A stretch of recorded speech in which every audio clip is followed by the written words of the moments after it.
Sa Day 3 ng paghahain ng Certificate of Candidacy para sa Eleksyon 2025, 39 na ang kabuang naghain ng kandidatura para sa pagkasenador ayon sa COMELEC.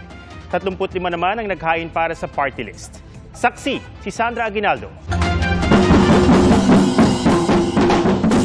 Kanya-kanya pa ring gimmick ang mga taga-suporta sa ikatlong araw ng COC filing. May pakain pa. Pero hanggang sa labas lang sila ulit. Sa loob ng Manila Hotel, patuloy ang paghahain ng kandidatura ng mga naghahangad ng Senate seat. Gaya ng dating bokal ng Agusan del Sur na si Jose Bonilla. At Jaime Balmas ng Partidong Kilusan ng Bagong Lipunan o KBL. Si Dr. Liza Ong ang naghain ng kandidatura para sa kanyang mister na si Doc Willie Ong. Tiniyak niyang kaya ni Ong na magsilbi kahit may cancer na pinapagamot na niya sa Singapore. Sabay namang nag-file ng kanilang COC ang re-electionist senators na sina Senador Bongo at Senador Bato de la Rosa sa ilalim ng partidong PDP Laban. Ang kapartido nilang aktor na si Philip Salvador naghain din ng COC. Sumunod si Elpidio Rosales ng Partido KBL. Nais naman tumakbong independent senator ni Robert Agad, dating OFW at licensed therapist.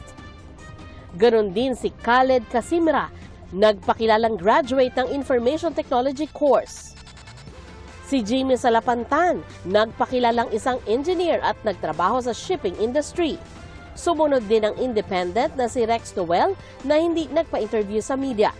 Naghain din ng COC si Ruel Pacquiao na hindi raw sigurado kung kamag-anak si boxing champ Manny Pacquiao. Siyam naman ang nadagdag sa mga nominadong party list na nagsumite ng Certificate of Nomination at Certificate of Acceptance of Nomination ngayong araw. 35 na ang mga party list na naghain ng kandidatura sa 3 araw ng COC filing. Para sa GMA Integrated News, Sandra Aguinaldo ang inyong saksi.